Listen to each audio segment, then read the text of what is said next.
People love superheroes. But if you knew half the shit they get up to, fucking diabolical. As the movie and television landscape continues to look more and more like a shelf in a comic book shop, we're going to have a lot more deconstruction of the themes that we see in a lot of these superhero movies. And case in point is Amazon Prime's new series called The Boys, which is based on a Garth Ennis and Derek Robertson comic series, which I loved, actually. I read that years ago. What an accomplishment bringing that comic book, which is incredibly violent and progressive, but also definitely incendiary, to the small screen here in this series. It's very dark. You're certainly going to be finding yourself uncomfortable, but that's the whole thing.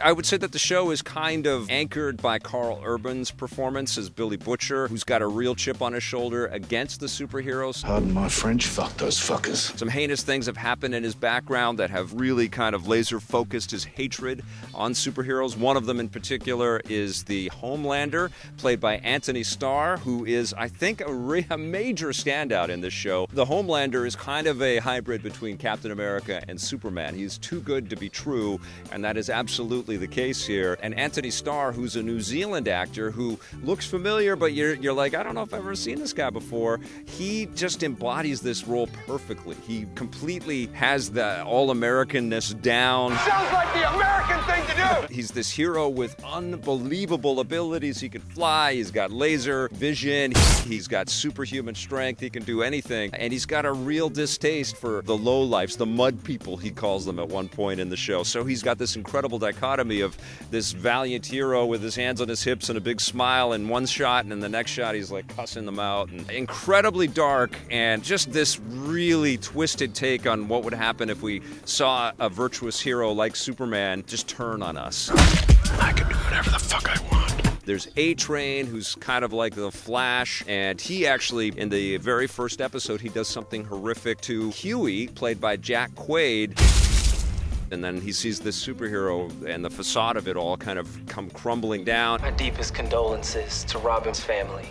She just stepped in the middle of the street. He gets sort of taken in by Carl Urban's character to join this anti-superhero squad, nicknamed The Boys, trying to take down all of these super-powered and super-flawed people who are all under the corporate control of this giant, insidious company called Voight, and Elizabeth Shue plays one of the executives. Our portfolio of superheroes has grown exponentially. Sort of shepherding and controlling the superhero team called the Seven. Fuck the Seven? Then we also see some really great work from actors like Chase Crawford, who plays this Aquaman-like character named the Deep, who is this sexual predator and just this scumbag, and, you know, also this crazy dichotomy of portraying this character with virtue, and then behind the scenes he's incredibly neurotic. Arigato gozaimasu. There's Queen Mauve, who kind of represents the Wonder Woman-like figure in here. There's the translucent man who can go invisible. We kind of see the story through the anger and hostile kind of qualities of Carl Urban's character, through the veneer that's being stripped away through Homelander's character, and also through Starlighter, played by Erin Moriarty, who is, I guess, the ingenue. She is this young, up-and-coming superhero who has sort of fantasized her whole life about joining the Seven, and she's granted this opportunity, and then she starts to see the whole facade as well. I'm supposed to be this hero idol symbol, but I don't know what the hell I'm doing. Incredible amount of layers, as you can tell. I've sort of constructed a little bit of the setup here, but the plot goes on all kinds of great twists and turns.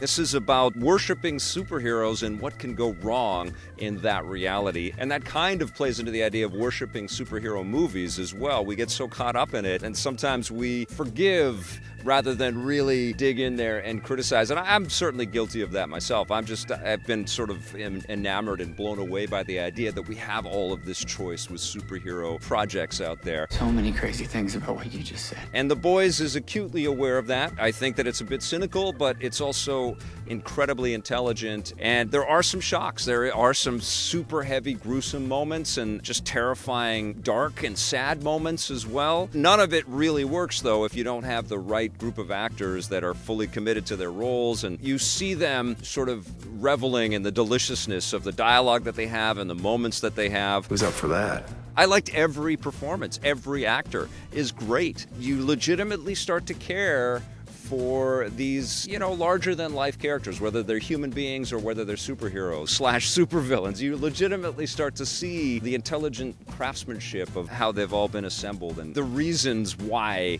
these characters are the way that they are. This is an unbelievably well-made show. There's no way you're going to be able to just watch one episode. I think I watched the whole season in 2 sittings because I was glued to the screen. Incredible, impeccable work in the boys. I loved it. 9.5 out of 10.